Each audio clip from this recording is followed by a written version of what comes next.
So what's up mga keepers? Good morning. Basta natin, no. Puno na yung mga lagayan natin. Kasi kaninang umaga 1 AM is yan, sobrang lakas ng ulan. Kaya ito, tubig ulan to. Then dito tubig ulan. Then ito tubig ulan, no. Sobrang puno na, oh. Lumalabas sa overflow.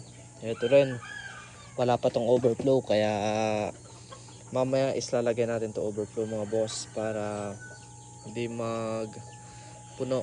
Ito yung mga available natin na moli. Kumbaga ito lang yung mga pang feed grade, mga pang alaga nyo. Yan, meron tayo dito. Para yung mga gusto mag walk in, meron din silang masipat. Kumbaga, yan, hindi lang quality yung isda na kaya natin i-release. Meron din tayo. Syempre yung mga kal ng ating isda. Yan, 30 pesos each. Goods na pang alaga-alaga nyo. Ito mga male na ay mga PKBM natin na nasa grow out tank. Ito taas tubig, oh. Ito yung mga trichoredid natin ng mga anak. Yung na-harvest natin second batch. Medyo maliliit pa. Sana mabuhay natin. Lagay lang tayo ng asin kapag laging tag-ulan na kasi ngayon eh. Hindi na tayo gaano magpapakain ng ating mga isda. Kumbaga is magbabawas na tayo.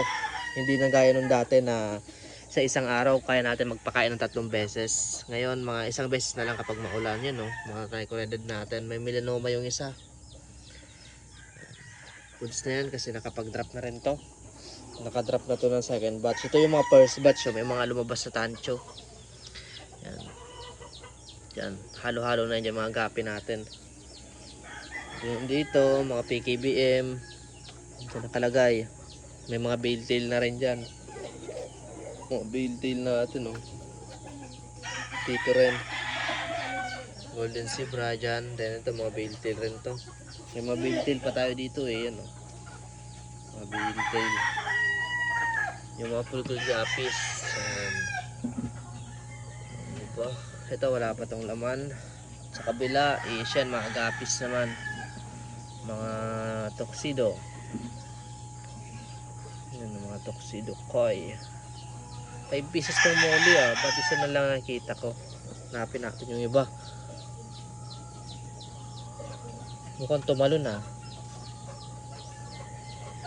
Dalawa na lang ang nakikita natin.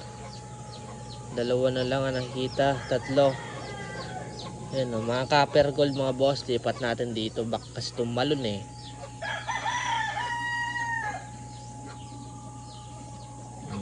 Dalawa. 3.